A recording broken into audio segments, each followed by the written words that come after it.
Buongiorno ragazzuoli miei, bentornati su MMA Italia. Dopo il grande main event di UFC 257 vediamo alcune delle principali dichiarazioni dalla conferenza stampa post-fight, a cominciare dal presidente Dana White, che ovviamente parla del main event, parla di Conor, di Dustin, ma soprattutto di cosa gli abbia detto Khabib Nurmagomedov proprio dopo aver visto co-main e main event. Khabib, when I was with him last week, said he needs to come out in that first round. He needs to try to grapple, not strike with him. You know, tire him out, make him use his arms and legs, get him past. He thought a round and a half, and he thought the fight would go the other way if he could get Conor out of the first round and a half. I did talk to Khabib, and he said to me, Dana, be honest with yourself. You know, I'm so many levels above these guys. I beat these guys, and you know, I don't know. I don't know what he's, but it doesn't sound very positive. So we'll see. And what he said was, I told you guys before, he won't hold the division up. I mean, he already retired. He's basically retired. I'm the one that's been, you know, trying to get him to do one more. I think Conor had a good first round doing what Conor does, but Poirier did too. I think Poirier fought the way he needed to fight in the first round. Then the calf kicks seems obviously played a major factor. 100%. And then I think Dustin even said he kind of thrives being overlooked. He didn't say he was being overlooked this fight, but I think a lot of people were looking forward to the Khabib-Conor fight. Did you think, was he being overlooked, and did he thrive? Every time I did an interview, I had to talk about Dustin Poirier because the interviewers weren't. Yeah, he was totally overlooked. Passiamo adesso a Conor McGregor, che parla ovviamente di come sia andato dal suo punto di vista l'incontro con Dustin Poirier e risponde in presa diretta al tweet al veleno lanciato da Khabib Nurmagomedov. The highest highs and the lowest lows in this game. My leg is completely dead, and even though I felt like I was checking them, it was just sinking into the muscle at the front of the leg, and it was badly compromised. And it's like an American football in me suit at the minute. So, you know, it is what it is. Dustin fought a hell of a fight. Look, I was going to tough it out, do you know what I mean? I toughed it out as much as I could, but it was an unusual one, that's for sure, where I would feel okay in sparring or something, checking that side. I felt like I lifted the leg up multiple times, but it just sunk into the muscle at the front and it was badly compromised. And then Dustin had good solid defense as well, so when I was pressing forward with the shots, he was defending well. It is what it is. He fought a hell of a fight, and that's it. What can you do? I'm happy for him. You know, me and Dustin now, he's, you know, it is 1-1. For sure we'll go again. I hurt him in the first round. He got a good takedown. I turned him against the fence, caught him on a nice elbow, caught him on a nice spinning hook kick.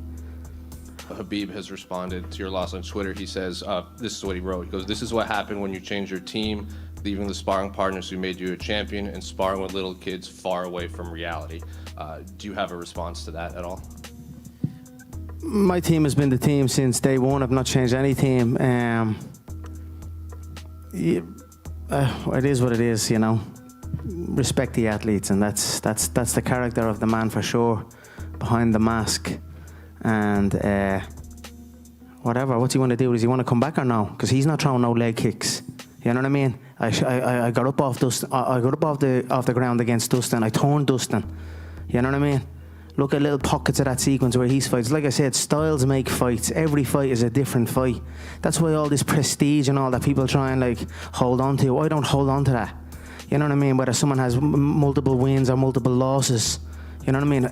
Every fight between every man is different, and that's it. Dustin's style just played into it today, and he got, you know, he has the durability, he has experience, and he has that leg kick now in his arsenal, and I'll let Justin keep going. So, but if he wants to have his disrespectful comments, come back and let's go again, man. You know what I mean? I'm here for it. If you're coming back, come back. You try and do it. You know what I mean? So that's that. Passiamo adesso al grande vincitore Dustin Poirier, che parla dell'incontro, del game plan fatto da Mike Brown e anche del suo futuro, in cui pare esserci più Conor McGregor che Michael Chandler. You used the wrestling early, which I thought would probably be a big factor, but ended up getting it done on the feet. So was the game plan to use more wrestling, or did you think you'd be able to just outstrike him? The game plan was to not be heavy on my feet and throw power shots and box early. The game plan was to kick and wrestle and box, to mix it up and make it a mixed martial arts fight, to kick inside, to kick outside. Mike Brown was real big on me throwing calf kicks this fight. Really big on it. Really wanted me to, and it worked, man. You know, we compromised his leg, and he was in a bad position early, just from the repeated leg kicks. Even when he started checking, he wasn't contacting with the shin. He wasn't, you know, like a small rotation more, I would have been paying for those kicks, but I was still getting the muscle of his leg, and that part of your leg and muscle is so small and thin that you can't take many shots there, you know. After the second leg kick, I knew he was hurting. I mean, we're 1-1 for knockouts, right? This is CTE Island. This ain't Fight Island. We'll see. We'll see what I don't know. You know, I can't tell the future. But we're 1-1. We both TKO'd each other. So you probably have to do it again, right? No, Chandler would probably be the fight for the title. You and him. Does that make sense to you? No, it does not. Respect to Chandler. Great win over a guy. But to come in and beat a guy I just beat and get a title shot, dude, I've been in, what is this, 27, 28 fights in the UFC, trying to, you know, everything, fighting the toughest of the toughest guys to get my hands on gold. You know, he should fight Charles Oliveira or something. Let Chandler and Charles Oliveira go at it. That doesn't really interest me at this point. I'm going to sell hot sauce if that's the case. E chiudiamo con Michael Chandler, che parla ovviamente del suo debutto UFC vittorioso contro Dan Hooker e soprattutto della decisione di sfidare da subito il campione ritirato, o forse no, Khabib Nurmagomedov.